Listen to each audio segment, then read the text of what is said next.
All right, guys, we are live. It's episode 69, lucky 69 for Kevin Pratt and Invictus Tactical, man. This is episode 69 of the Shooter's Mindset. Thanks for joining us here with my co-host here. I got Kelly Samsel in the house. What's going on, Kelly? Absolutely. Thanks for having me, man. Hey, it's Invictus Practical. There is an Invictus Tactical, but they're different guys, so don't want to rain on their parade.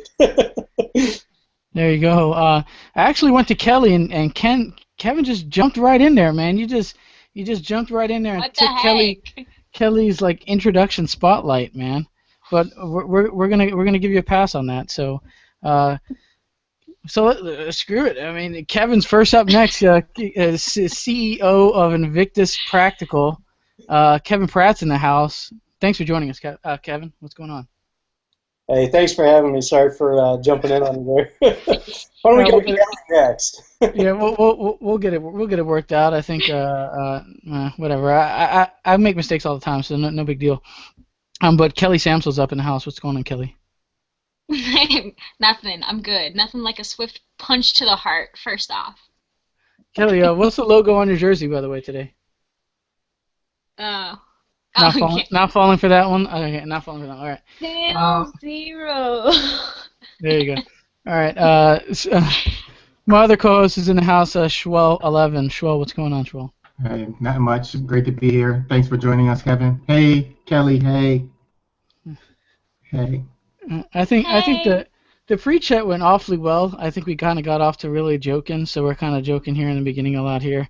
But I promise it'll get a little bit more serious here. I want to remind you guys of the Q&A section. If you guys are new to the show, there's a Q&A section in the bottom left-hand corner of your screen. If you click that, it'll open up a separate screen, and you can ask live Q&A questions, and we'll get them over to Kevin or anybody here on the panel. If you got a particular question for us specifically, we can do those too. If the Q&A is not working, or you just prefer to use Facebook, on the Shooter's Mindset Facebook, the Shooter's Mindset, there'll be a post where you can post your live questions there, and Schwell will pick them up. I think we can get, I don't know, Schwell, are you able to scan the comment section too? Are you on that, or?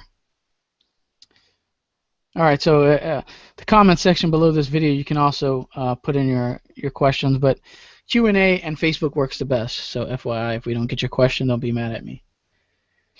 All right, so show sponsors here. Show sponsors today are Fort Mill Munitions. That's fortmillmunitions.com or teamfmm.com. They got a lot of great selling retail ammo now, so if you want to buy 200, 150 rounds, you want to buy 2,000, you can all buy them now. Before they weren't like that. So we got Blade Tech Industries and Brett Russo. He's a social media director over there at Blade Tech Industries. They've been big supporters of the show since forever. So go support them if you're looking for any holster gear needs. BladeTechIndustries.com. Also, we have J. Dewey cleaning rods. I got a bunch of those. They are a one-stop shop as far as getting your rods for clean the AR, shotgun, pistol, J. Dewey rods. Go check them out. We got a great giveaway coming up. We're going to announce that here shortly, but we want to start off this here with Kevin here. Kevin, for those who are unfamiliar with Invictus Practical, tell us a little bit more about the company, and tell us a little bit more about yourself and how you got started in the industry. Right on. Well, I guess what I'm best known for is making shotgun shell carriers and caddies for 3-gun or multi-gun, practical shotgun, that kind of thing. Got a couple other products, but that's kind of my bread and butter. I started out a couple years ago as a competitor. I was never a name anybody knew, really, but loved the game, loved 3-gun and shooting, and started taking it increasingly seriously. And about 2 years ago, I started doing load 2, and immediately, changed over from the old weak hand, thumbing it in, shotgun loading technique, and started to I've always been a tinkerer, so I started to adjust and change and swap parts out with the products that I had at the time. And eventually I got to the point where I realized that I had replaced everything that I had originally bought from a company that's now a competitor of mine, and what I had on my belt was completely new, and it had a bunch of changes that better suited what I was looking for. But after I went to a couple matches, I got some good feedback. Some people complimented it and thought I had a good thing going, so I started to develop it into a commercial product, and then that launched not this Pro-Am, but Pro-Am of 2013, I set up and I brought 3 or 4 dozen caddies and was invited to set up in a vendor tent with the Hyperfire guys, and got a great response, sold a bunch of product, and decided to start my company as an LLC last August. And by April of this year, I put, I guess 8 months of 2 full-time jobs in. My background is I'm a CPA, and I worked for about 8 years as an internal auditor for a couple companies here in Nashville.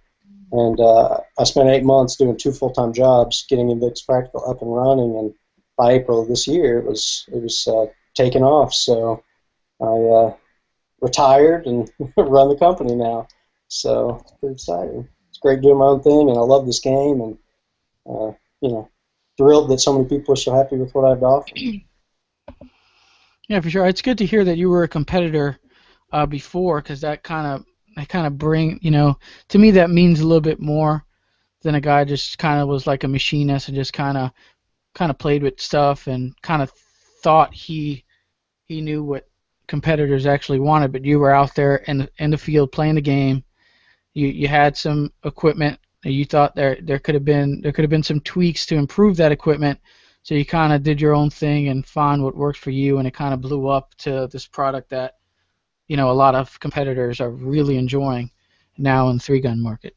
Yeah, and I've actually got a bunch of different things here, but I have something I can show you that not a lot of people have seen other than my close friends. I dug this out from the storage bin.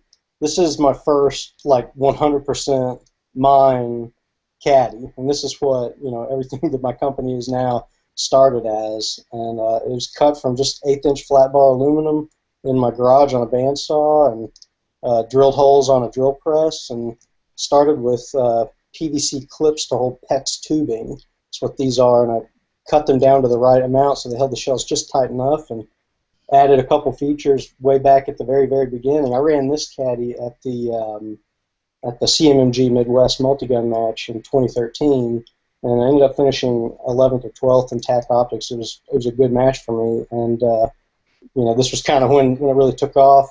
Some of the features, like you can adjust the height of each clip, each pair of shells relative to the bar, and I put a couple bends in the backer bar like you can see here, so when I had 3 or 4 of them on my belt, they curved around the contour of my belt, and different things like that. So I thought that's a little bit of history that maybe some viewer might be interested in seeing. But yeah, that's actually for a first model of something. That's actually looks pretty solid. You know what I mean? Usually the people say this is the first prototype ever, and it just kind of looks like what the, with like duct tape on it. But that actually looks like a solid rig. Yeah, well, actually is usable.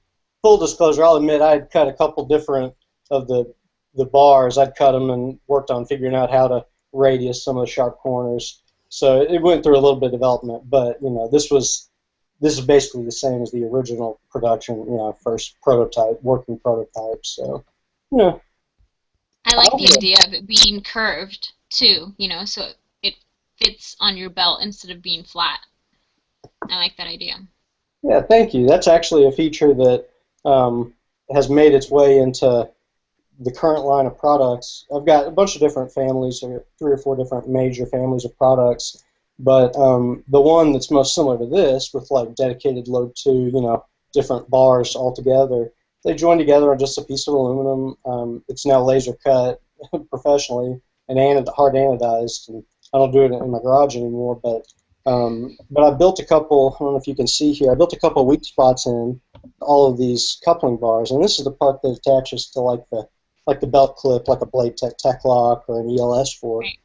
And I built some weak spots in, and it ships flat because not everybody wants it curved, and if you run it vertically like this, then curve might not be good.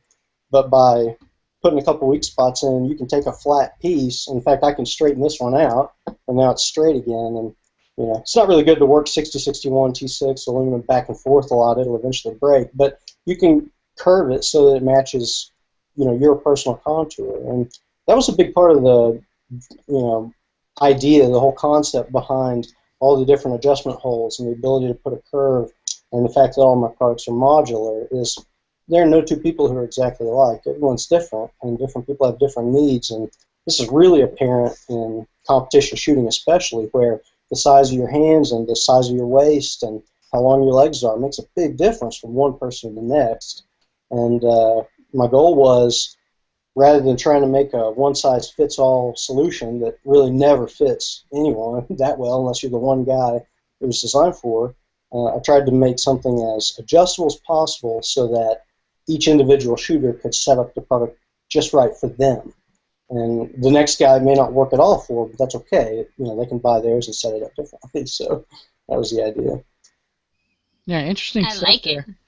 I think I don't know, we got a message as to give the Q&A section is not working properly. If you guys are have used the Q&A in the past, go ahead and give us a confirmation if it's not working. But I know I enabled it, and I'm able to see it here, but I'm not seeing any questions come in. So if it's for sure not working, just shoot over to the Facebook page or put it in the comment section. It's definitely not working. I have 5 inbox messages telling me it's not from 5 different people. So it's not working. Come on over to the Facebook page or put it in the comments on YouTube, and I am watching it. I'm refreshing every 10 seconds. So I will get to your questions. It may be a little slow, but I will get to your questions, guys. There you go. All right, so let's get to the giveaway here. Giveaway is an Invictus Practical 2.8 quad load, a dual load, and a quad load rig. You can use it for both. Do you have one to show us there, Kevin? Yeah, I do. I mean, here's the package showing that it exists and is ready to go. And I've got a bunch of different models and things that we can talk about through the show, but here's the 2.8. This is the 8 plate, and the 2.8 sits on the 2-point adapter that lets you build it at an angle on whatever belt clip you use, ELS or Tech-Lock or TMMS or whatever. So there you go. So we're gonna be giving away one of those. That's a great prize in itself. But we got more to that. We got a UM Tactical Trigger Guard holster. I'm gonna pull some out here in a second. I'll probably on the second announcement I'll pull someone out so you guys can see what they actually look like. But and we have a 2-ounce bottle of Rand CLP. As always, Rand CLP. We always give a bottle of that stuff. Great stuff we're giving away. So giveaway link will be in the comment section below this video. Also, you can find a link on my Facebook page and the Shooter's Mindset Facebook page. You can go there and enter. That is live till midnight Eastern tonight. We're going to have one winner wins everything today, so one winner is going to get 3 prizes. We haven't done that in a while. So please enter. Even if the show is over, you can still enter. I will pick a winner tomorrow sometime. Now, if I say a set time, it won't get done. But tomorrow, definitely stay tuned to the Shooter's Mindset Facebook page, and we'll get the winners up and rolling there. If not, I'll email you. But yeah, there you go. So Schwell, man, what do you have? You have anything on your end? Anything in the pipeline? Anything you want to talk about here? Not personally. Well, I'm working on a bunch of stuff. I got a lot of stuff going on with the gearlocker.net, but I did have a live question come in, and I want to stay on top of these as much as possible because I know I'm going to fall behind jumping between the two. But this one is from Hales or Hales. I'm not sure how you would pronounce that. He wants to know which caddy is most versatile in regards to growing with weak hand, low to quad. Is there one that allows growth? that is a great question, and that was actually one of the ideas that I had in mind when I developed some of my most popular products. My 2 most popular products are the 2.8, which is going to be in the giveaway here. So it's called the 2.8 because it holds 8 shells. I've got some snap caps I can snap in here if it'd be helpful, but it holds 4 rows of 2. I'll start loading it and keep talking. And it's called the 2.8 because it attaches to the belt clip at 2 points rather than just one central axis. So this means that once you set the angle you want it to be at, 15 or 30 or 45 degrees or whatever, it won't rotate on you after the fact. So that makes it, really stable. So here's the 2.8 with 8 of these aluminum A-zoom snap caps in it. You can see that the shells are set up on an arc, right? They're on a 15-degree arc, about like that. It's not just a straight ramp. They're on an arc. So the idea is you set it up, whichever hand you're going to load with, you set it up so the high row is the one your fingertips go on first. Can everybody see that? Is that working there? Yeah, it's working. Okay, so you grab the high row first, and then if you want to do load 2 with this product, you use just the tips of your fingers. You just make a hook, and you pull just 2 shells, and you can do load 2 and work your way down. Or if you want to do quad loads, you reach a little bit further in, and you grab 4 shells, and you do the quad load. So the whole idea here was, I mean, there were several parts of it. One is I wanted the product to be as compact as possible, and the result here is that the shells basically touch. I mean, the rims are almost touching. They're a few thousandths apart. So the shells are very, very close together, but because you have independent retention of every shell, you can just put one in, and it'll hold and work. And because of that, you can do both load 2 and quads with it. So this has been my biggest seller by far. I launched this in January of this year, and by March it was on the Enos forums and really taken off, and it's kind of been my staple. But there's another product that it actually evolved from. This was an earlier one. I don't know if you can see this. This is the quad plate, and it can be built into a bunch of different models. The most popular is the 12Q, and unfortunately I don't have one of those to show you right now because I'm out of stock of quads. I had to pull a couple demo units from my like match sponsorship setup, but you can put 2 of these together. You can put one on a tech lock or an ELS fork, if you've got that much real estate and plenty of ELS forks or whatever, and run it as an individual quad. Or you can string 2 or 3 together on these coupling bars like this into an 8Q or a 12Q, and it's got the same vertical offset as the. We're going to hold up the 2.8, and there's a 12Q next to it. It's hard to see. It's a very slight offset. It's about 1/8 of an inch that one row is higher than the other, but that's enough to make a difference so that when you set it up so that high row is the one your fingertips grab first, it's easy to pull just 2 at a time, or of course you can do 4 with quads. So between these 2 products, depending on how many shells you want on one belt clip and what your personal preference is, with either of these you can start doing load 2 today and then work into quads if and when you have the time to practice and develop that skill. So that's the general answer. Does that help? Well, like I said, I think we talked about this in the pre-chat. I know Schwell's going to jump in. We got a lot of questions coming in, but let me just add this in there.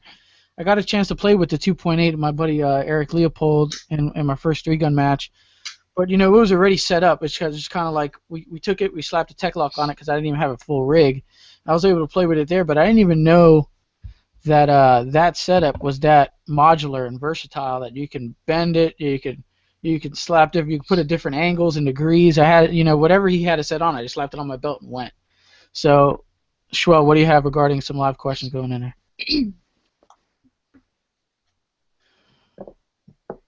I got a question from George Dorbert. He says, does the caddy attach to the TMS, the ELS, and tech lock? Does it come in different colors? So that's a 2-part question. How versatile is it as far as what it attaches to, and do you have color options? Gotcha. I'll answer that question out of order. The colors it's on my list of things to do. I definitely want to start doing that, but right now they just come in gray. But I will say, in the meantime, before I start adding different anodized color options, because this is hard anodized aluminum, it soaks up Cerakote or Gunkote or Durakote or whatever else. It's like basically primed for it. And in fact, I'll give a shout out to my buddy Hadley Owens at Crucible Armament. He does a lot of great shotgun work and also does a great Cerakote job. If you look through the Invictus Facebook page, you'll see some wacky colors on a couple different caddies. And he's done this. He's got one, he did the clips in green and like a lime zombie green, and then the plates are black. So he can do all kinds of magic until I get around to actually having different batches color anodized. But going back to the first question, yes, all my products by design are compatible with Blade Tech's Techlock or TMMS. You can put the inner or the outer on the caddy depending on what your preference is. Some people run them kind of backwards with the inner part on the belt and the outer part, the female bracket, attached to the belt clip, or the caddy rather, so you can do that. And same thing with the Safariland ELS and the MLS fork, which is a little bit different, but it's MLS is for Molly locking system. And this one's really neat. It weaves into 2 rows by 2 columns of Molly. So if you've got like a battle belt or a chest rig or something like that, you can put like an 8 plate or a 2.6 or something on there, and the size is just about perfect. It's like they were made for each other. So that's one way to do it. So yeah, it's compatible with everything. Yeah. I'm just going to take over the show here. We're going to ignore Kelly and Anthony for the rest of the night. All right, so I got a bunch of questions here. Let's go with this one. What kind of chest rig do you have for long shotgun stages for those of us that don't have a lot of real estate on our belt? And this is from Glitter Britches 3 Gun on YouTube. Glitter Britches. Is that Jennifer? Yeah. Is that Jennifer Seymour? Yeah, she wanted me to say it, but since the Q&A's down, I can't say it. So Kevin, Yeah, take let that one us away. know. Come on, how are we gonna like face those stages where it's a 30 shotgun stage? I mean, because honestly, I have like everything around my belt. I've even had it to where I've had to use like an old handcuff key pouch, put like on my back and shoved 8 in there, and then I've like rigged up a drop leg holster and put a caddy on my leg and stuff too. So tell us what you got to help. Sorry guys, I don't know if you guys can hear me. I'm having a hard time hearing y'all. All right, I lost the last couple minutes. I'm gonna put the question in the internal chat, and you're just gonna answer it. It's gonna look kind of weird, but you'll be able to see it. Can you hear me now, Kevin? Yeah, I think so. That's a little better. Yeah, sounded right. like you guys were being auto-tuned or something like that. Okay, yeah, probably connection issues. But the question was for those. Well, I'm summarizing it here. For those long kind of 30-round shotgun stages, what do you offer as far as a big amount of shells being held in one stage? Yeah, that's a great question. So we've been talking about the caddies, which is where it all kind of started. Late last year at the Blue Ridge, I met Dean DeTurk, who's a great shotgunner. I think he was on the Pro Tour year before this one, and nice guy too, and a big guy, and he runs the chest rigs. And he had made his own with a Kydex backer and some different companies' clips for a while, and he approached me about putting together some quad load caddies for like a chest rig. So we've been working with him for the last year, and it's been great. We've got a number of products for the chest rig. In fact, I've got 4 new products that I've been working on with him for the last couple weeks, and I can show you a couple of them here right now. These are actually not on the website right now, but these particular models will be within the end of next week at the latest if I don't get them up sooner.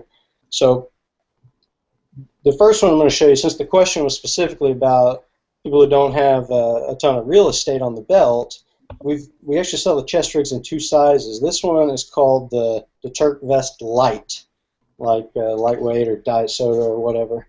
And the idea is it's just 10.5 inches wide, and you've got a Kydex plate that's drilled, and it'll accept a number of different of the Invictus practical clips. So the one I'm holding up right now is a dedicated load 2 for people who only want to load 2 and don't want to have to worry about bumping the next row if they're too close together. So this one holds 12 rounds. It's got 3 sets of 6-round, it's got a pair of 6-round clips. So you can put 3, 4, 6, 8, 10, 12. And then it's flexible. You see it's got like a belt, just a nylon web belt and a Fastex buckle back here. When people ask about the buckle, it's a big 2-inch nice buckle. And it's flexible, so you can either heat it with a heat gun to curve it to your shape. Everyone's different, so we ship them flat. But even a high-power hair dryer will be enough to get this Kydex soft so you can bend it how you like it. And then it'll cool and take its shape. And that way you can, have a little bit of extra either to supplement what's on your belt, or if it's your preference to run it from the chest, as a lot of people do, you can do that as well. So this version holds 12 rounds, 2 sets of 6. Another one, imagine the 8 clips, which are the exact same width. The 8 clips from the 8 plate, you put 2 of those just like this here for 16 rounds. And then probably the most popular of the light vest, the compact ones, is 5 sets of quad clips. So it's 20 rounds. It's 5 quad grabs, and the whole plate's just 10 inches wide and about 5 inches tall. So we've got a lot of, actually saw a lot of these and sold several at the Lady 3-gun match down in Atlanta a couple months ago, which was great because especially lady shooters, junior shooters, or guys who are just in good shape and don't have a lot of body mass, sometimes you can't fit everything you need on the belt. So this is one way to do that. And then another option for people who don't have the limitation problem, but who still like to run the chest rigs. This is brand new. This is the biggest, highest capacity caddy that we've made yet, or chest rig we've made yet. This That's is well sized. Swell. well, yeah, it's got your name on it, man. This one holds. This is 4 sets of 8, and this is the full size chest rig. It's 15 inches wide on the Kydex plate you can see there, and it's got the same buckle, and it's got a 60-inch belt, so it'll fit just about anybody. And this one here will hold 32 rounds and 15 inches. And just like the smaller one, it's flexible. In fact, it's a little bit easier to bend because it's longer. And you can heat it as well to give it the shape you want. And 32 rounds on the chest plus whatever you can fit on your belt, you'll be good to go. And this full-size version also comes in slightly lower capacities. You can put 3 sets of clips instead of 4 for 24 rounds. You could do 7 sets of the quad clips for 28 rounds and 7 quad grabs. So a couple different flavors, and whatever works for you, because everybody's different. So try to offer as many options as possible, something for everyone. And these and a couple other the new chest rigs are going to be on the website again within a week or so. So I have a novice question real quick, and this is a personal question for me real quick, Anthony. I'm sorry to jump in, but this question was also posted in YouTube. But is there one set caliber or shell size that works better than others on your caddies? Yeah, you heard that, Kevin? Kevin, you with us? I think his dog came in. You hear me, Kevin? sorry. Okay, can you repeat that? Yeah, I saw your face and you were like, "Be quiet." Oh I'm no. on this interview here, and then I heard a dog. But what was the question, Swell? You want to repeat that one more time? I think he's with us now. The question was from blind shooter Declan, and I wanted to know as well: is there one set caliber that fits better than others, or like the shell sizes? The 3-inch preferred and stuff like that? I don't do 3-gun, so I have no idea. None on that, Kevin. Sorry, guys, I'm having trouble hearing you. All right, you can hear me. The question was, is a certain a 12 gauge shell preferred, or do they all work? Like it's 2 3/4 inch or 3 inch? What diameter? Yeah, what diameter of a shell works best in the caddy, or does it kind of like a universal fit as far as that goes? You're asking about shell length, like 2 3/4 or 3 inch, 3.5 inch. Mm-hmm. Okay, awesome. Sorry, I have so much trouble hearing you. So these snap caps are the A-zooms are a little bit long. Different shotgun shells come in different lengths. Even 2 3/4, like the Federal True Ball slugs, are very short, even though they say the same 2 3/4. And Remington STS are a lot longer, and the Winchester double A's are kind of in the middle. But the idea was to, at the maximum length, at the maximum spacing of the clips, and you can see here, we got the clip is attached to these screws. There's kind of a channel. So you can space the clips a little bit further apart, or you can bring them in closer together by switching screw holes from here in on 1 or 2 of the clips. So the idea was that on like Winchester double A's are pretty short as far as high quality shotgun shells. So the idea was that at the maximum spacing, you'd still be able to hold 2 double A's end to end. So they'll work with 2 3/4, very short 2 3/4 shells. And if you want to use them with something even shorter than that, you can move the clips closer together. And a lot of people do that even if they're using regular 2 3/4 or whatever shotgun shells, because it can help to have the clips close in to your hand. If you don't have a really big hand, taking up all the space between the clips, you can move the clips in a little bit closer together, which can make it easier to pull just 2 or 4 off. Meanwhile, as far as the other end of the spectrum for total length, because the bottom clip or the top clip or however you want to look at it is open and there's not a shelf on one end like on some other caddies. You can go, you can put 2 3.5 inch shells end to end. One would just be sticking out way out past the end. But shell length, these work with any 12 gauge shotgun shells that I'm aware of. There you go, because you can adjust them in. Something that I know myself. Kelly, what are your thoughts on the chest rigs? I mean, have you loaded with the chest rig system, or what are your thoughts on that system there? Something you want to try? I haven't, but that's great. Because honestly, on some stages, even if it's not a whole shotgun stage, there's still too many shells needed to fit on my belt, especially if I need my AR mag or another pistol mag or something like that. So like I said, I run out of room and I have to end up like making a drop leg one or something like that. Or if you have to go prone, my God, if you have to go prone with shotgun caddies on your waist, that's just like the worst pain ever. So having it further up on your chest would benefit for sure. And plus you could run your whole belt full and have the chest rig too. I've seen guys do that, and it works great for them. So it's definitely a benefit. Plus I love it that you have it on that kydex, so you can shape it to you. That's a really good idea. Yeah, and I've seen some technique that some guys just like the shells a little higher on their chest. So when they bring that shotgun down, it's almost like a smooth grab in there instead of reaching down by the hip line to bring them up. So it's kind of like whatever you train with, whatever you feel more comfortable with. There's options for you over at Invictus Practical. Well, it's still going to be in your view instead of having to, look down and, take your eyes off of your gun. It's, that's still going to be in your line of sight. So, I mean, it is a better idea, honestly. There you have it. The Q&A seems to be working for some folks because I got some coming in. So I don't know. It seems to be working for 2 guys right now. So I'm going to hit one of their questions. Metamorphosis 6D9 wants to know, Kevin, if you still compete. Are you still playing the game? I want to make sure I heard you say, am I still competing? Yeah. Are you still playing the game?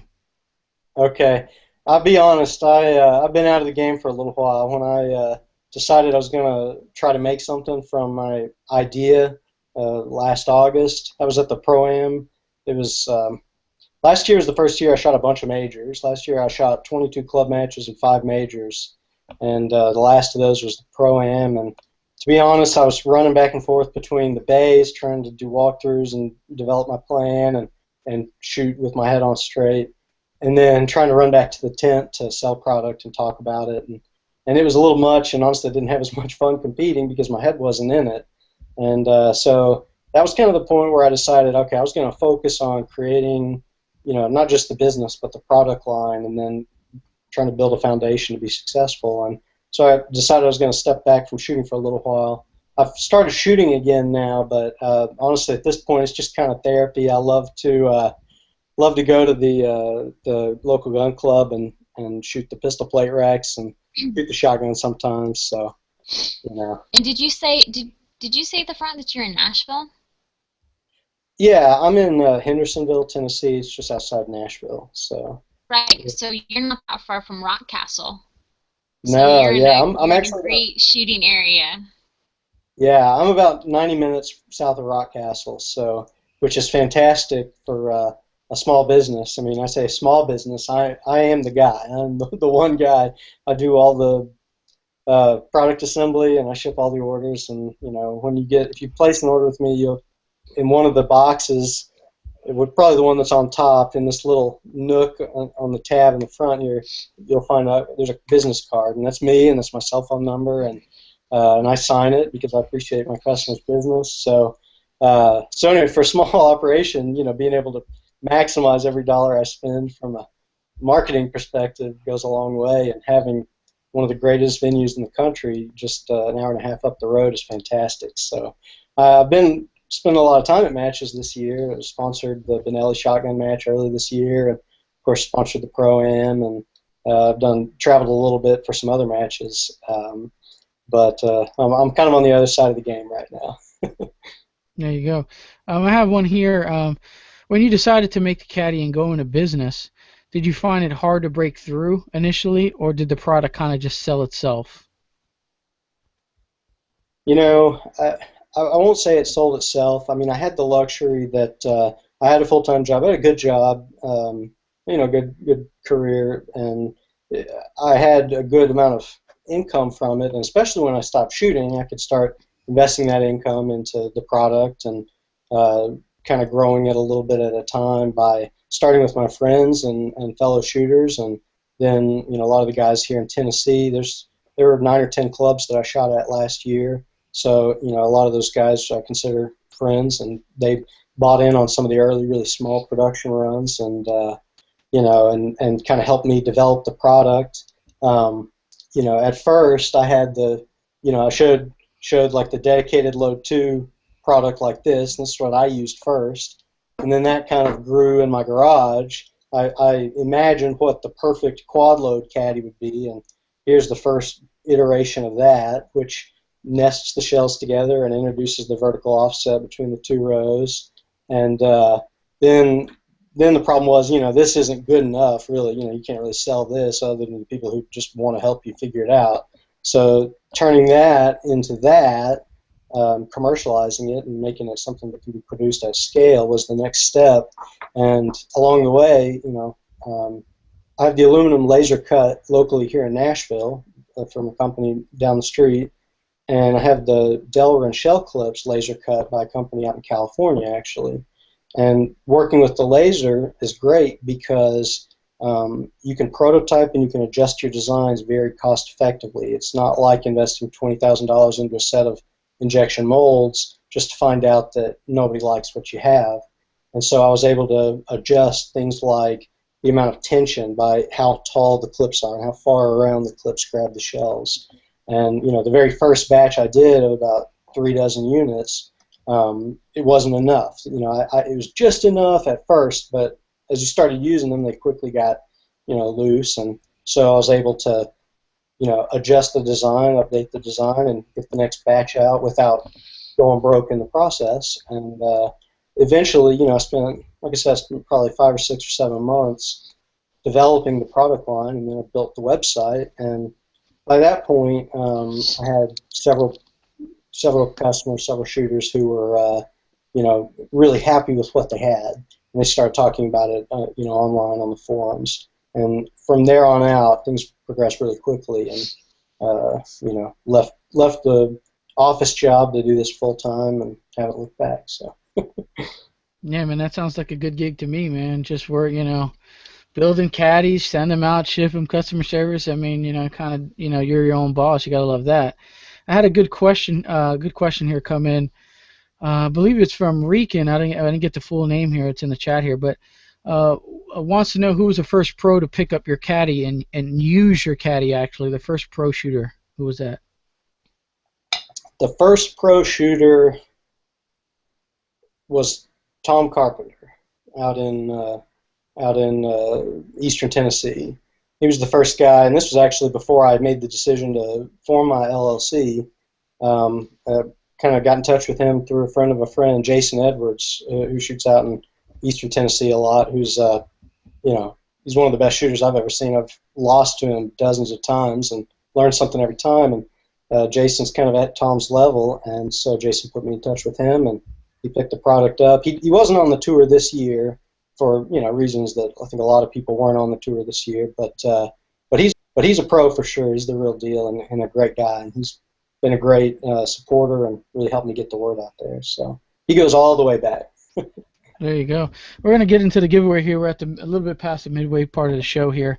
So for those who didn't hear the first announcement, the giveaway is an Invictus Practical 2.0. That's a dual load, quad load system you can use for both. One of the most popular items they have on the website there. We also have a Tactical Trigger Guard holster. I have a couple here available for the Glock 42. They're available for pretty much any Glock, M&P. They have varieties of them, and you can pick them out if you win on their website. Also, we have a 2-ounce bottle of RAN CLP. So one winner is going to get all those great items. Giveaway link will be in the comment section below this video. You can also find a link on the Shooter's Mindset Facebook page. So go over there, give us a like, enter the giveaway. That's going to end midnight tonight, and that's Eastern time.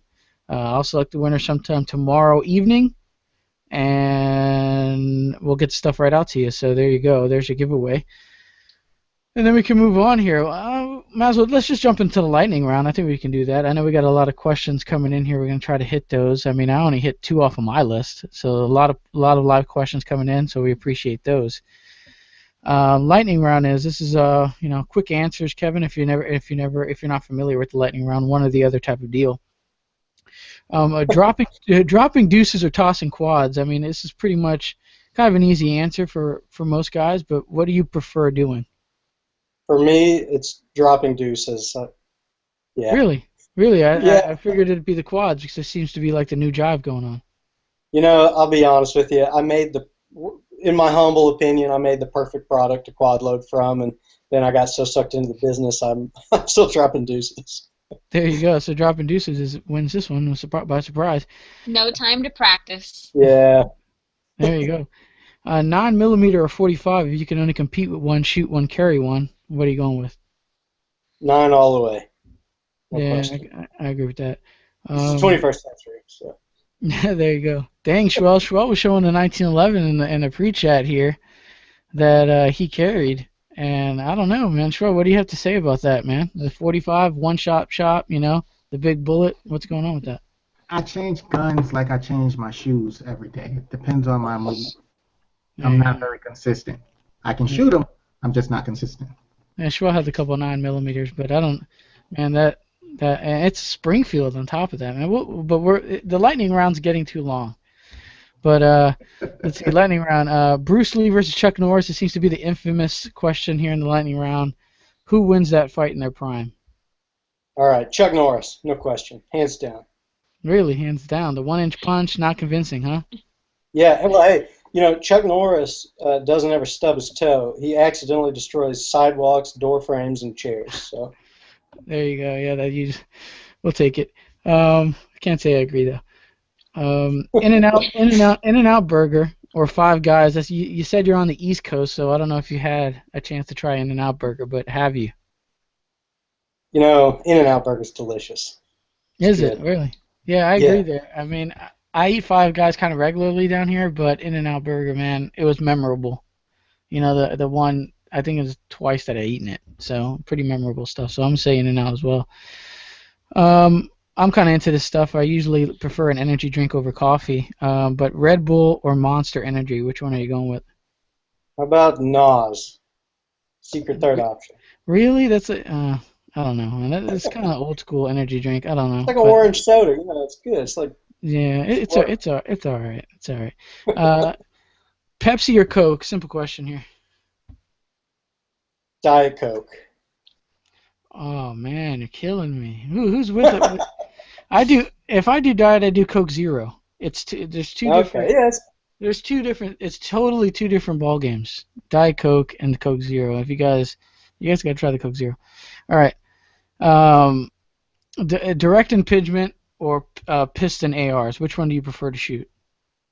I like DI guns. I mean, I'm overboard with cleaning guns anyway. I figure I'm going to clean it every time I shoot it no matter what, so I don't care how dirty it gets. DI. Simpler, less reciprocating mass, all that. Schwell, you're up. I know we had some live questions. You want to hit a couple? Yes, sir. Most certainly. Let's hit up Facebook. Let me see here. I'll open the Q&A here. I know I caught you by surprise on the Q&A. I'm good. Is my mic not on? Can you hear me? Yeah, I hear you. Yeah, Okay. we got you. All right. Well, Trevor Turner, he's looking at getting a carrier from Invictus. Can you take the 12Q and break it down to an 8 and 4 setup if needed? Yeah, absolutely. Absolutely. In fact, like I said, I don't have a 12Q with me right now because I sold them all and I had to pull just a couple parts from my demo setup. But, the 12Q is 3 of these that you can put on this backer bar. You can put them at different angles and vertically, and you can take the whole thing apart and attach it if you like it like ELS is actually, I use TechLock myself personally if I can find my ELS forks, which are around there somewhere. But, you can put this right on an ELS at an angle, or you can, there's possibilities are endless. So the 12Q can definitely be split up. Thanks. Mhm. I have another one from. This question is from Hole in One Pro. This is a two-part question. Any desire for you to make the hex or octos? And do you see Oh, any man. benefit? Do you see any benefit from those two load types? As in, Well, do you know of I'm gonna any take advantage or the wide disadvantage? berth of this question, but I'll just say that the hex load is out there, and I don't offer it. But if that's your cup of tea, man, you go for it.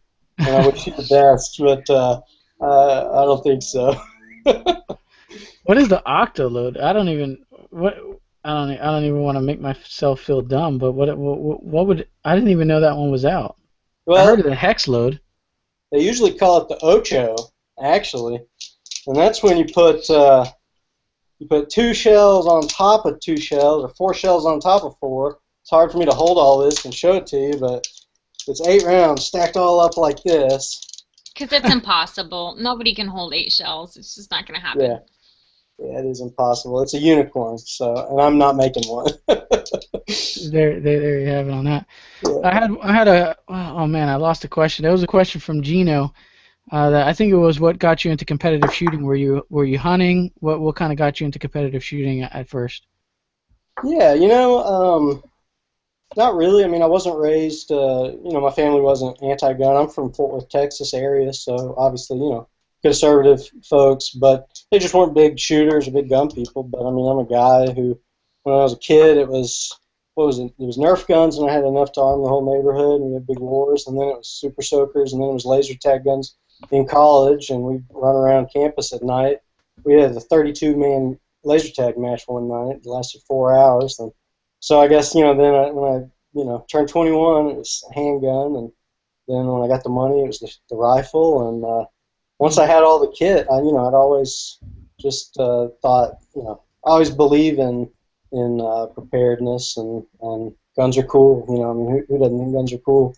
And once I started to try to learn how to shoot seriously, I thought going to a 3-gun match would probably give me a good opportunity to maybe learn something new and see how good I really was. And shot for 2 or 3 years, just club matches, just local, traveled around a couple dozen or two matches a year maybe, and kind of middle of the pack shooter, but enjoyed it. And then I had a really good friend, met a guy at a match who started to kind of challenge me and push me, and he had read the great book With Winning in Mind by Lanny Bassam, and kind of turned me on to it. It's like 120 pages long. It's a real easy read, but reading that book kind of gave me this idea that maybe I could see how good I could be, and started to take it more seriously, and just absolutely loved it, and developed my skill to the point that I started to need to make products and changes to my kit to better facilitate my own shooting, and that turned into this stuff, and turned into business. So There yeah. you go. Shooters like Jesse Tischhauser has used your caddy system to load 12 shells in 5 seconds.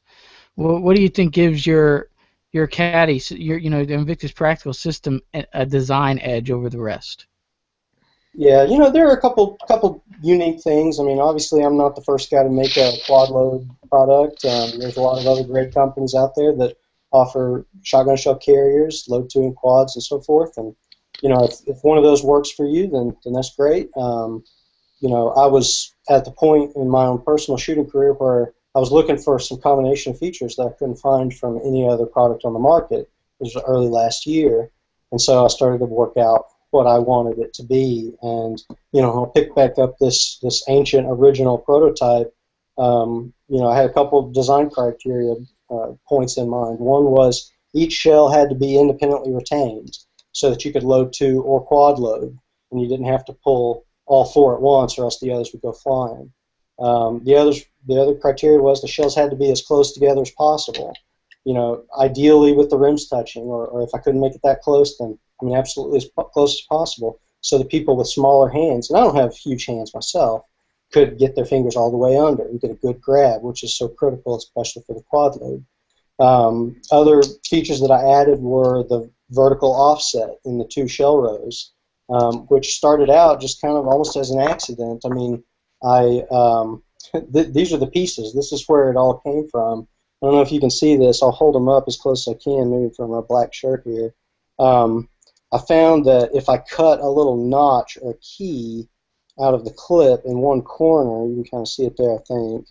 If you cut a key out in the corner, then you could turn those corners, you could nest them together, and they could come together. And then almost as a fluke, when I was adding spacers underneath the clips to get enough clearance for your, for your fingers with the aluminum plate underneath, I just happened to pick one spacer that was an 1/8 inch taller than the other. I thought it would be a neat feature to let you get a little more room for your fingertips.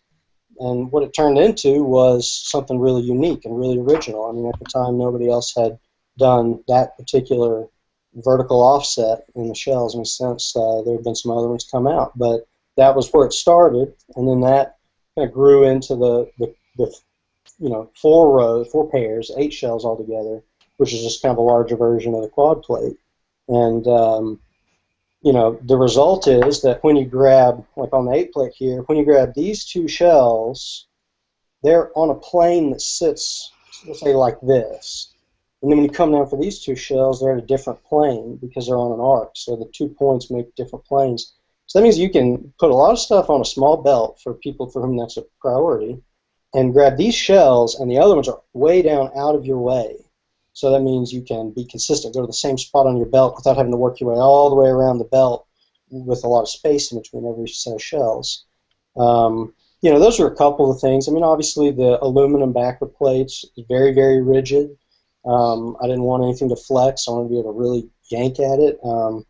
I use all 18/8 stainless hardware. I mean, all the screws, stainless binding posts, and everything I supply is stainless, so there's nothing here to rust, which I got tired in the humid South of, kit rusting on my belt just from the sweat sometimes, or, let alone if you got rained on. I got tired of scrubbing rust off black oxides, so that's just a little attention to detail point that I think kind of sets my products apart a little bit.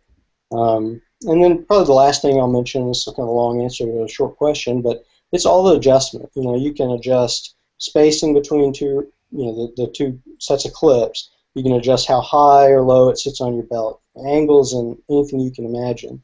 And because it's modular, if you buy, say, a 12Q, like a question came in earlier, if you buy a 12Q and find that 12 rounds on one belt clip is more than you need, you can split it up, and you don't spend a fortune and throw that one away.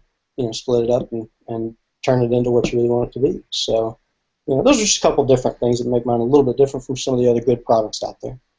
There you go. Yeah, I agree with all that stuff said there. SHOT Show's coming up around the corner here. It's what is it, like 6 weeks away, maybe a little bit less, but we've been talking about it like 3 months ago. So, I guess we're a little bit excited about it. But any new product, gear, or event announcements that you have coming up, and as well as, are you going to be at SHOT Show?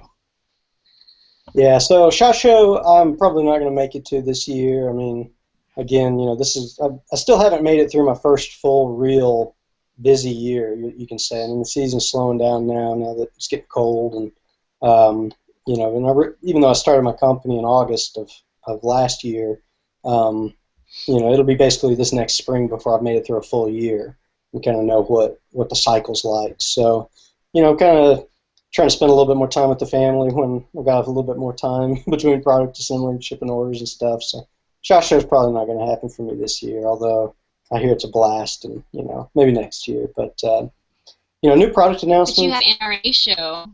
NRA show will be in Nashville in April. Well, that's a good point. Thank you for suggesting that. I need to look at that. That might be too good an opportunity to miss. So, yeah, you got to do NRA show then. Yeah, maybe so. But the new products, I've got several concepts in the works, and I've got a long list of things that I'm always trying to keep moving forward as time allows. Right now, the biggest announcement are the new vests that I just mentioned. We're going to introduce some dedicated Load 2 vests for guys who don't want to fool with quads at all. They just want room between every pair of shells. I got 2 of those that'll be hitting the website soon, and then the full capacity, the 32 round, really big vest is going to be coming out. So that's what's coming up right now, but we're always working on new ideas. So. There you go, Schwell. Schwell had one come in regarding the vest. What do you got, Schwell? George Durbert asked off of Facebook, since it's not listed on the website yet, can you tell us how much those vests are going to run? Yeah, absolutely. So the 32 round 8 clip vest, it'll be called the DTV 8 by 32. You know, it's sets of 8, 32 rounds. It's going to be $199.50, which when you work out the price per shell there, that's, what is that, I don't know, $7, 7 something per shell to carry 32 rounds. I think that's about the best deal you're going to find anywhere on the market. And then let's see, what else do I got? I got the little 12 round dedicated load 2, you know, two sets of 6. This one's going to be, it's going to be like $129.50. Let's see, I've also got a 24 round dedicated load 2 one, just like the little one I just showed. This is 4 sets of 6. This is as many as you can fit in 15 inches with space between every set of shells. This got to be $189.50. And then the last one that we're going to be introducing, a slightly smaller version of that last one I just showed you. It'll be the 6 by 18. So it's 3 sets of 6. That gives you a little bit of extra room on the end. You know, if you really just don't have that much space to reach that far around your side, then you can either curve the kydex or just strap it down, and it keeps 18 rounds a little bit closer together in the middle. And this guy, I think he's going to be 160 or 170, so somewhere in that ballpark. Can't say off the top of my head, but I think they're all pretty good values as far as what you can get for the money. Yeah, that's kind of like the secret saving buy right there, because you can take those all off the vest and just get some backings, right, and run them on the hip. You don't really always have to run them on a vest, right? Yeah, I mean, the clips are exactly the same. The clips are definitely interchangeable. Just about everything I sell is modular. The one thing that's not on the site, I guess, as far as components go, is the aluminum plate itself. I mean, I sell extra sets of clips, so if you want to buy a spare set so that if one breaks in the field during a match, you can swap it out right away and be back in the game. But I don't sell the aluminum itself right now. But, I mean, you know, if you buy a vest and find that you really want to convert it to a belt-mounted setup, I mean, shoot me an email. I'm the guy that watches the Invictus Practical at Gmail email address, and I'll make sure that I have a happy customer, which is priority number one always. So. Yeah, his email is like a text message. Just like you send it and boom, he's right back to you. So I mean, it's really good on the email. It's like he has it open all the time. Yeah. So it's just as good as a text message. I'm telling you that right now. I'll do the best I can. Schwell, what do you have? You have any live questions? Kelly, you want to hit in on anything that he went over? Well, I saw on the show notes we had something about a holster hanger. What, can you elaborate on that? Yeah, absolutely.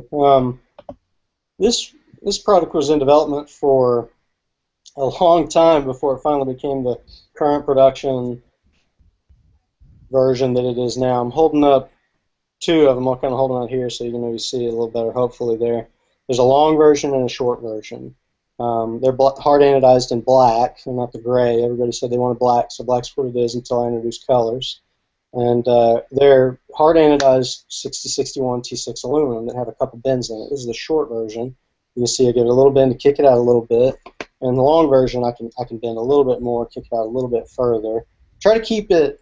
It may not be perfectly vertical, horizontal like a boss or something like that, but I do try to keep the angle to a minimum. Because I know a lot of people don't like, you know, their pistol kicking way out into the air with some of the other dropping offsets. So, you know, some of the benefits. Go ahead. Yeah, that's my problem with drop offsets. That the angle, it's almost like pointing into your thigh. At some of the ones that I've played with, it comes out and then it just has this awkward cant in, and then there's a lot of flex there. That's one of my deals. I tried it at one point and then I never went back to it. And any time I even run a USPSA match or a 3-gun match, I just use. I never ran them ever since that one time. I mean, it's something to try again, definitely with some of the you know, the hangers. There's a couple options out there, but I just never got into it. So I always just ran my same IDPA position because that's where I would just always used to go into that section. It's almost natural. Right, right. And these were designed more with three-gun or multi-gun in mind. To be honest, I haven't really, I know that it is possible, depending on how you configure, and there's different options and a lot of adjustment range. You can certainly put this together way outside of the production legal, framework, but it is possible to set it up production legal if you mount the holster body at the top of the adjustment range, and if you don't add a bunch of spacers to stick it way out. You can set them up, both of them up production legal with most holster bodies. But three-gun was kind of the main idea, and like you said, actually, started with an injection molded drop and offset mount a couple years ago, and it was just way too much, way too far out, way too far down. I didn't like it. The flex was definitely there. I wanted something more rigid. So again, this was long before I started my company, but I went to a hardware store and I bought some 2-inch by 1/8-inch flat bar aluminum and cut off a couple inches of it, kind of eyeballed it, and drilled some holes and added some nylon spacers and made my own reduce drop, reduce offset, just the way I wanted it. I ran that. It looked kind of ghetto, but I ran that for a year and a half, and not everybody liked it. But then I realized once I started working with the laser cut aluminum, I realized I had an idea, and so I added some features that make it a little different from some of the other drop offset mounts. Like you can kind of see here, there's a set of holes. There's basically 6 increments or 6 adjustments in 1/4-inch increments that you can put a blade tech or a comp tech or a Blackhawk, Uncle Mike's. I mean, try to be as inclusive as possible with holster bodies that would fit this pattern. You can put Safariland hole pattern, like ALS is becoming increasingly popular with 3-gun. It's not doesn't have as much adjustment because it's so long. I mean, it uses these 3 holes, which are kind of the whole size of the adjustment range of the plate. But at least you can put it on there, and if you want less drop, you can go with the short version, which basically puts the adjustment plate a little bit higher up.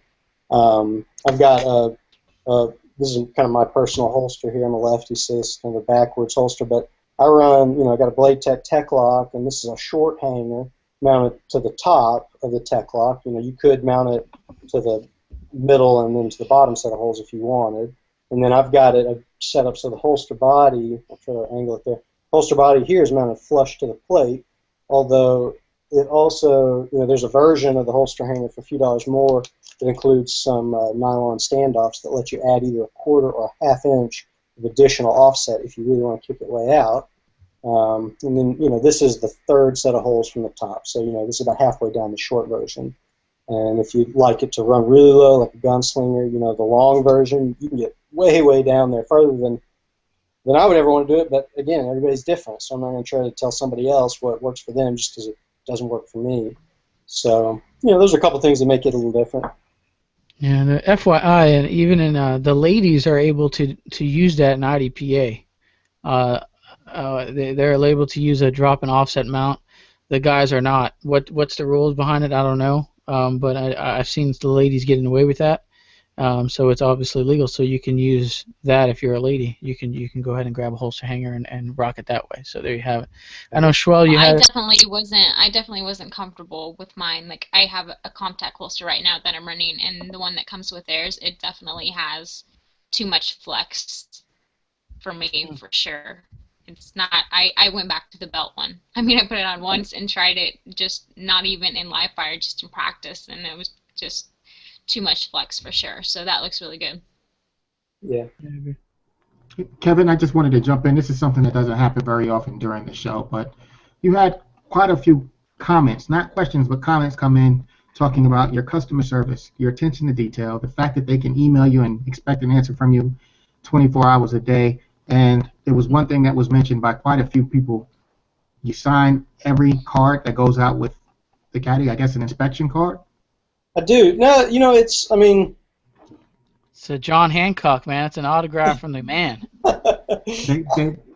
They're all ranting and raving about how great you are to deal with and how good the product is. So I just wanted to make sure that I conveyed that to you while they're watching.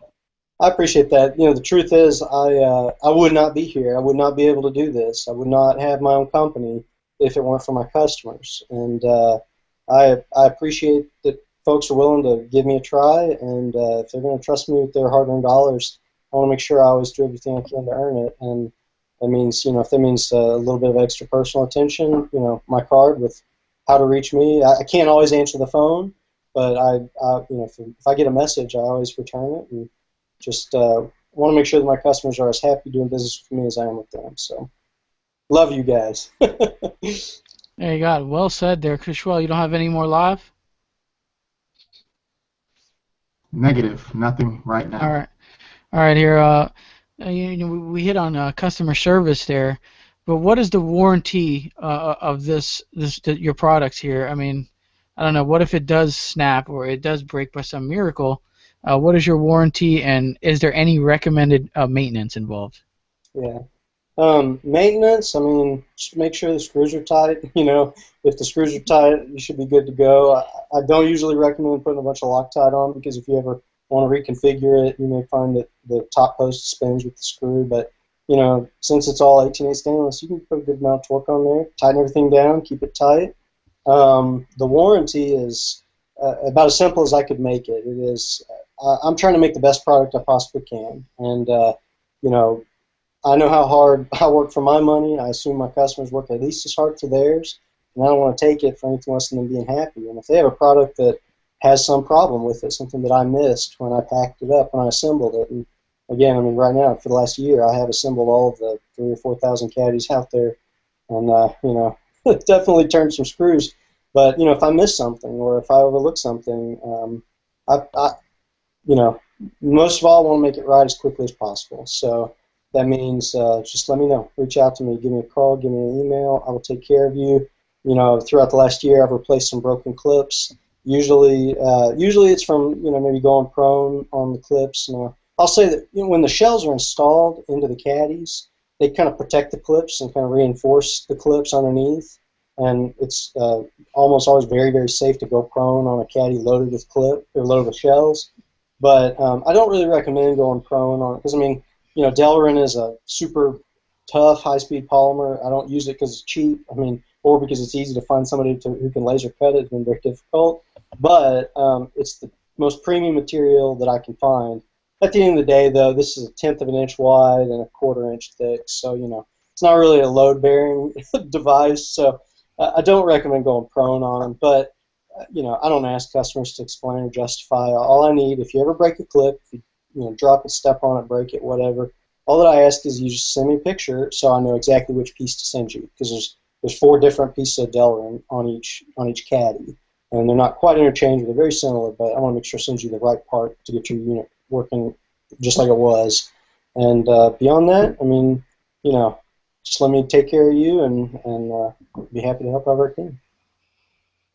So you get the best, what more can you ask for pretty much in a warranty? Send a picture, hey, this would happen, boom, you get the part out to you. So there you go, you can't ask for more than that.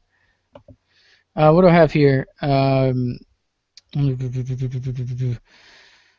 right, so being the owner of a company like you said you are, obviously Invictus Practical, what do you look for when sponsoring your shooters? Is there a certain particular thing that sticks out for you that you look for? Yeah, I've got a great team. I've got, I guess I'd have to count and tally it all up. I've got more than a dozen shooters for sure with my logo on the jersey who, it's a sponsorship arrangement. I've got several awesome customers who have emailed me asking permission to wear my logo, and I'm flattered and humbled, and thank you guys. But as far as the shooters that I support professionally, the biggest thing is talking about the product. I mean, if you like it, if you're happy with it, if it helps you play the game we love better, then tell people. And if you're at a match, be a good squad mate, reset steel and all that stuff. And if people ask you about it, tell them, and be honest with them, help them figure out what's best for them. And sometimes that means, maybe my products aren't right for them, maybe they're looking for something different. But just to be, communicate, spread the word, and that's the biggest thing. Of course, if people have a good social media presence, that goes a really long way, obviously, because you can really spread a lot of word there if you've got a large following on Facebook or whatever. But that's the biggest thing, and just get the word out there. There you go. Yeah, I can agree. So, I mean, you kind of see a trend, because we usually ask this question quite often, but good sportsmanship and someone who's already tried the product, not not send a mass email out to companies who you get a get an email reply back from, and you never really try their product. Because not only is that kind of a poor way to do it, but it also could come back and bite you, because you might get, a sponsorship agreement with a product that really doesn't fit you, and you had no idea. You're just trying to get free gear or whatever you're trying to get out of a sponsor deal, and then you end up with an agreement on product that's not going to have you perform at your peak. So there, I mean, two pretty common things, but I think sometimes people don't grasp those things. I guess I always had a thing. Uh, Common sense isn't common to everybody, so that's kind of my take on that. And that kind of leads to my final question here on the show notes. And this is a kind of a general question for everybody here on a panel, not specifically for Kevin, but where am I at here? Where did I put it in? Okay, so the misconception of shooting sponsorships and so-called pro shooters. I mean, Kelly, you were talking a little bit about this on We Like Shooting show that you were on yesterday night, but it kind of, I think there's a lot of misconception and a lot of mixed thoughts and feelings on this. But what do you think on this topic here? Do we have like another 3 hours? Because I swear to goodness, I could just go on and on. I think it's been so prevalent on Facebook these past few weeks. I think because it's getting like towards the end of the year and everybody's like reevaluating, who do I want to work with next year and stuff. And I just feel like some people are just going, okay, I'm gonna clear my slate and start over again. And I don't know. I don't understand that. I'm still going to forever subscribe to the theory that I'm going to support the good people in the industry, and, if that means I don't get, cash paycheck and stuff and I just get gear, I'm going to be fine with that. Although I say, I don't need any more gear. I would just rather not have everybody think that, I'm going to send you that email just to see what you'll give me. And then, I sent that same email to 5 other companies to see if they'll compete with your offer and stuff. It's crazy. I applaud the people who can do that and get everything paid for. I don't know how you do it. I guess maybe I wish I had the balls to be that way. But on the other hand, I really don't, because that's not how I want to play. So I don't know. It just, seriously, I could talk forever about this and just have to cut me off. I feel like I talk about it all the time, but that's just how I want to do it. It's been a very awkward few weeks for me trying to figure out what to do. Although I'm not saying that I'm going to be like, one of those people I was talking about who's just like, clean slate, who's on for 2015. I don't want to do that, but I'm definitely trying to learn how to, go about approaching a company. Maybe I'm not necessarily super familiar with, not necessarily the products, but just the people. So I don't feel like there's that close relationship that I have to be like super careful and tiptoe around things. I'm learning, so I'm open to suggestions. If there's those shooters out there that know how to approach these companies and get what they want and like don't feel bad about asking, please let me know how to do it, because I'm not to that point yet. Yeah, Schwell has shot a couple of matches, but he'll tell you himself he's not a guy that competes on a regular basis. But Schwell has a large following on YouTube and social media networks as well, and it's kind of works the same thing for him. So I wanted to get Schwell's opinion on this kind of send me all your gear misconception on getting product and sponsorship and stuff like that. Well, I touch on it the same way, Kevin mentioned something in his talk about the people that he sponsors. I don't shop myself around. I don't ask for sponsorships. I don't do that kind of stuff. What I do is I meet people face to face, or they notice me on social media and they approach me. Companies come to me offering product, and the ones that I recognize as sponsors are the ones who keep coming back, who keep checking on me and see if I need anything. And if I do need anything, they make sure that I have it if they can provide it. I don't have Kelly's problem. I'm not doing a whole lot of traveling, going to matches every month or every other weekend and stuff like that. But a lot of the stuff falls in my lap because I build personal relationships with some of these companies, and that means more to me than anything. The personal relationship, those types of sponsors are the ones that will take care of you and give you anything and everything you need. For instance, without dropping names as far as the companies that support me, part of my trip to SHOT Show this year is going to be covered by the support that I'm getting from some of these companies that have given me product and shown me a way on how to present myself to the masses. Sell yourself. Basically, it's not about what the companies can do for you. It's what can you do for the companies. That seems to be the key to getting these people on board to give you what you need. So, we've been pushing Kelly over the past few weeks to build up that social media presence. Put yourself out there. Zero Down Kelly on Instagram. Go check it out. So that's the key. What can you do? That's the one bit of advice I give to fellow YouTubers. Some of the competitive shooters that do ask me stuff like that. Sell yourself. Tell them what you can do for them. It's not always about what they can do for you. And I think to hit off of what Schwell was talking about is once you kind of get in with a couple companies that you met in person, you help spread the word on their product. They did stuff to take care of you. You did stuff to take care of them. The word kind of spreads. You kind of get this this reference now. Companies know companies. People talk. This industry is really small. So, if, I don't know, such and such company said, oh, well, look at this Schwell guy. Oh, I dealt with him. He did really well. He promoted the company really well. And that's almost, you get that email being like, oh, man, by surprise, I just got an email from Nike saying they want me to try their shoes out. You know what I mean? It's, it kind of just falls into a sequence like that. And I've been seeing it a lot. Obviously, the shooting season is ended for most of us. So a lot of people are re-signing and looking around and trying to figure out who to go with and stuff like that. So I'm seeing it more now than I've ever have, actually. And, I was talking to Patrick Kelly and a couple, if you want to call them, pro shooters. I don't know, pro has a big, kind of meaning, kind of a broad meaning, but, and it's not to spend too much time on it, but it's like applying to, kind of a job. Like, what's your resume? You know what I mean? Are you, not to knock on anybody that their class or division, but if you're a C-class shooter, what do you have to offer? Not saying that a C-class shooter or a marksman shooter in IDPA or whatever you have can't get sponsorship, because that's not true, because I've had them when I was a marksman or a D-class shooter, whatever you want to call it.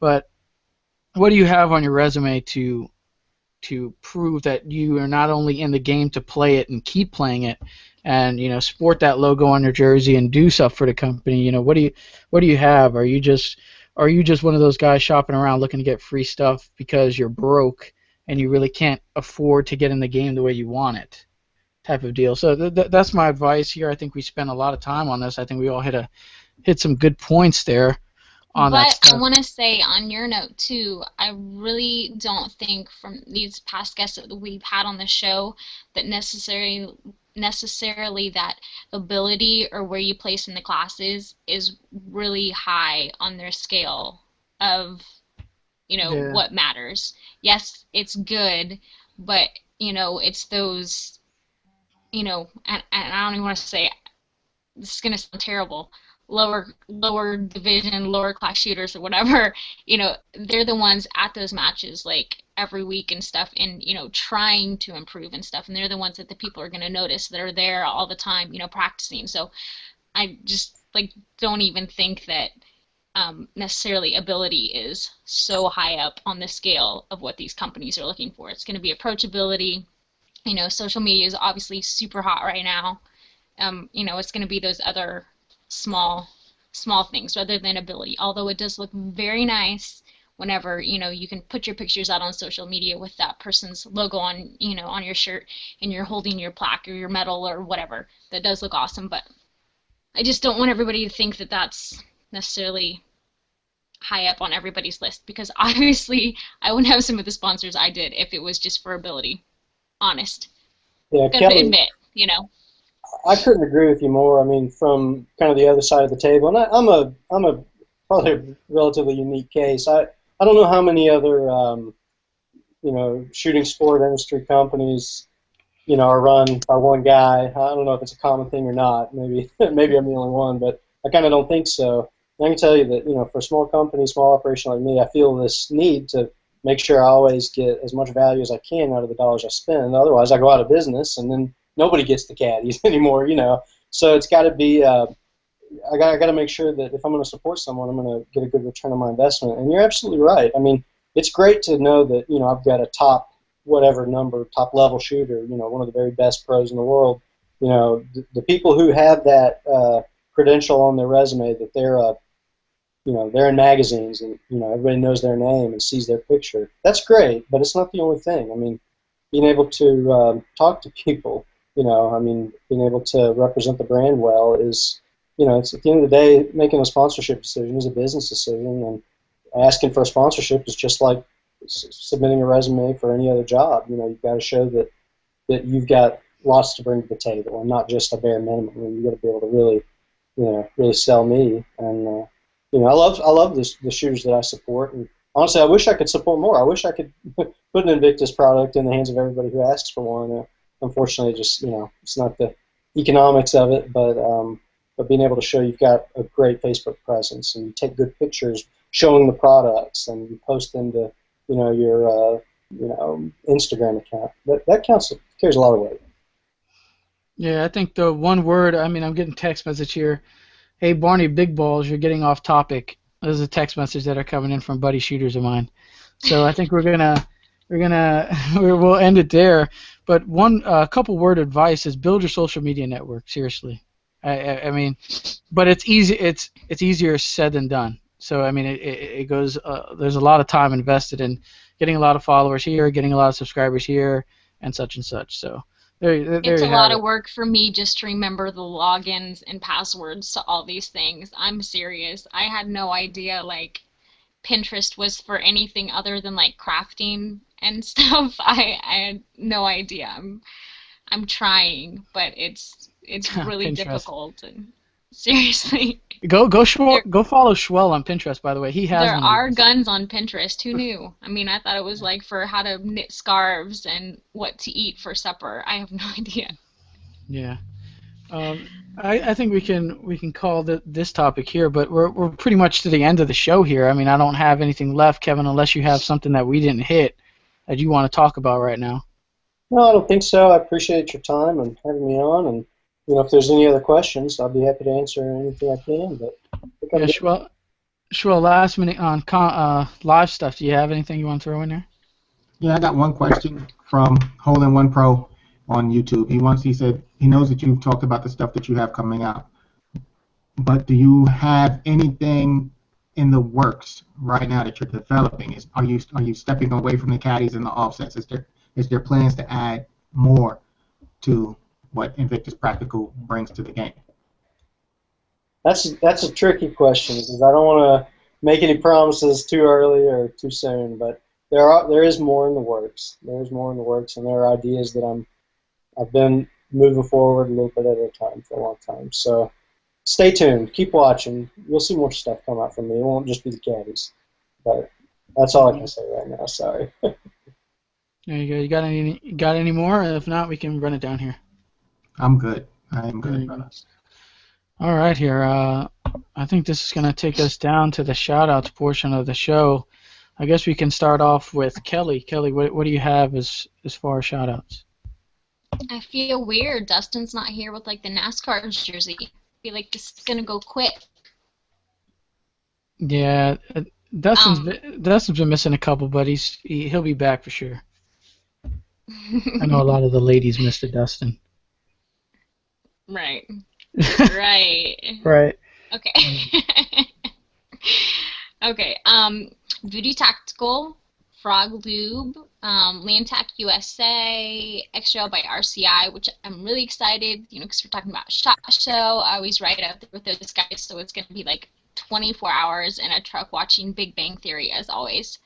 It's such a pleasure. And we're going to go to In-N-Out before anybody gets there, so I'm going to have one up on you by the time you guys get there. Or maybe two. I don't know. I'm thinking like every meal. Vinch made knives, animal customs for all our sweet jerseys, Fail Zero, Tatcom, Bracket Patriot cases. Oh my gosh, is he just awesome or what? I think it was American Rifleman that just put out an article about him, and I posted it on my page today. It's awesome. He's such a good dude and totally 100% about the shooters. So big thumbs up to Brack. Nick at Deltat Concepts. Of course, you always hear me raving about the Eclipse holster that I have for CCW. I just heard he got his internet back so he can watch us. Yay! Hi, Nick. Daniel over at DK Custom Triggers, and TTI for my beautiful Glock work that everybody still sends me nice comments about. Yeah, that's the smoothest, probably the best looking Glock I've seen. I got to be honest. I mean, I've seen some fancy Glock work and lightning cuts and the slide and all the fanciness, but I think it's the color combination between the Fail Zero slide, the black frame, the laser engraving, the whole deal there. I mean, it's a really good. It does look good. I'll agree. It does look good. There you go. See, now I'm getting compliments on the sponsorship stuff. I have my next to me. So one guy was busting my balls over the top. Now everybody's talking about, oh, that topic was awesome. So I can't win. Can't make everybody happy. But Schwell, what do you have as far as shout outs on your end? I don't have any shout outs that I wanted to talk about tonight. One thing I did want to let everybody know who's watching, who probably doesn't know, Steve, Making Masterclass, has decided that he has a lot of projects that are coming on and a lot of things that he's working on with his channel and in his personal life, so he stepped away from the show. Just wanted to shout out Steve and tell everybody to go and check him out on YouTube, Making Masterclass. A lot of great projects are going to be coming out, and he's really, really working on improving his performance out there at the range and all of that stuff. So check out his page, check out his channel. He's posting up training videos. He's posting up all of that stuff so you guys can watch him take 2015 by storm. Yay, Steve. Yeah, that's all you got? Yeah, there's no hard feelings there. I still rock Steve's logo on all my jerseys and will continue to rock his logo, so there's no hard feelings for people who probably thought there was some hard feeling. He got internet dumped or something. That wasn't the If case. anything, he dumped us. Oh. Yeah, there you go. I got dumped. I've never been internet dumped before that I can remember. But the giveaway here, last minute call on the giveaway here is going to be the last announcement on my end. Like I said, it's going to midnight tonight, so there's still an hour and a half worth of entry time here. We're getting the Invictus Practical 2.8. That's a dual and quad load system that we showed many times earlier in the show. We got the Tactical Trigger Guard mount, and we got a 2-ounce bottle of Rand CLP. That's randsbrands.com. That'll get you there to their products. Like I said, midnight tonight. You can find the link to enter the giveaway in the comment section below this video or on the Shooter's Mindset Facebook page. So go check both of those areas out. Make sure you get your entry in. Also, I probably put the most bonus entry links that I ever have in this giveaway. So if you like Invictus Practical's Facebook page, if you like their Instagram, I believe I added that in there. You can get 2 additional entries for liking them if you haven't already liked them. Kelly's Facebook page and Instagram's up there. Schwell's stuff is up there. Dustin's stuff is up there. Show sponsor stuff is up there for you to like. So you can, if you didn't like any of them, you probably have about 20 entries into this giveaway possibly. So just a little FYI on the giveaway. We'll select the winner tomorrow evening, and it'll end midnight tonight. So there we have one winner wins all 3 items today. So there you have it. Shout-outs on Kevin's end. I know you kind of hit a little bit on them, but what do you have any shout-outs you want to add, Kevin? Oh, man, shout-outs. I hadn't even thought about that. Yeah, I mean, I got a lot of great folks that I work with. I mean, Hadley Owens at Crucial Ornament does a great job. He was the only sponsor I ever had before I stopped shooting, and does great Cerakote. And obviously I got a lot of great shooters that represent the brand well. You guys know who you are. Thank you all very much. The Hyperfire guys, those guys kind of helped me get my start and helped me get my footing in the industry. Been great to work with and appreciate that. So, yeah. There you go. There's some short and sweet shout-outs there on Kevin's end. What do I have here? I have subscribe to the channel. Every Wednesday at 9 p.m. we do a new episode of The Shooter's Mindset. I do some shooting videos, some product reviews, etc. on the channel that you'll find. I'm going to have a lot of SHOT Show booth interviews. So if there's anything you I'm so particularly, excited. yeah, Seriously, this is gonna be so much fun. I still haven't purchased my flight, by the way, but I have it purchased here. I'm supposed to do it after the Well, show. Schwell and I One are gonna second. be there because Anthony's never gonna get a flight. No, So I'll get there. I'll get there. Spirit has it for me. Um, well, that should have been a lightning round question because Spirit Airlines blows, by the way, but it's the cheapest way to get there, so I'm gonna have to do it. All right. Where I'm at here, I lost my email contact theshootersmindset@gmail.com. If there's anything, shot booth, any crazy whiz bang stuff, I heard that there's a rumor going around that there's a Vortex 1-6, more of a budget line model. You got the Vortex Razor HD that's around $1,000, $1,200 or in that area. They're supposed to be coming out with one like in the 400 to 500 area. That's a 1-6, but that's a rumor. I don't know if it's coming out. It's just going around on Facebook, so that's an option to look at that everybody's going to be wanting to see. I got FortMillMunitions.com. Fort Mill Munitions, the ammunition that I shoot in all my matches. It's good stuff. Kelly recently had a few boxes to try herself, and what did you call the 147 grain for Fort Mill, Kelly? Bunny Toots. Bunny toots. He's I gonna change the name. I'm slowly getting him to make special edition Kelly Bunny Toots 147s. It's There gonna you go. happen. There you go. So if you want some soft recoiling stuff, check out their 147 grainers and get the bunny toots. First time I heard that. Rand COP, gonna give them a shout out. Terran Tactical Innovations. I'm rocking his rifle, rocking his pistol. Had his product before they even supported me. Great company. Everybody knows Terran. TacticalLife.net for your apparel needs. They have awesome T-shirts, stickers. They have short grips over there. They have a lot of AR accessories. If you want to build an AR from the floor up, you can check out TacticalLife.net. They have all you need over there. Me and Kelly have similar shout out here, and that's Daniel over at DK Custom Triggers. We did a Shooter's Mindset show with him. Here we got the Glock 26. This is out the box here. I still haven't shot it, but I dropped in one of Daniel's kits, and this is smooth and a really nice reset. So Daniel at DK Custom Triggers, give them a look. Nate Square Tactical for concealment holsters. Nate Square Tactical has one of the most comfortable holsters I've ever tried, and it'll work great for 19, 17, and a 26 here that have. Blade Tech Industries, you got awesome competition holsters, 3-gun rigs. They have it all over at Blade Tech Industries, so check them out. And I want to give a special shout out to Kevin over at Invictus Practical for coming on, man. It was a kind of a short notice, and he was excited to get on here, and we were happy to have him. So thanks, Ken. Yeah. Thank you, guys. And I think that'll do it here. I think we're a full wrap for episode 69 of the Shooter's Mindset. So next Wednesday we have episode 70. So we hit the 70s there, and that'll be Wednesday at 9. So be sure to check us out then. And that'll wrap up episode 69. Thanks for joining us, guys, and we are out.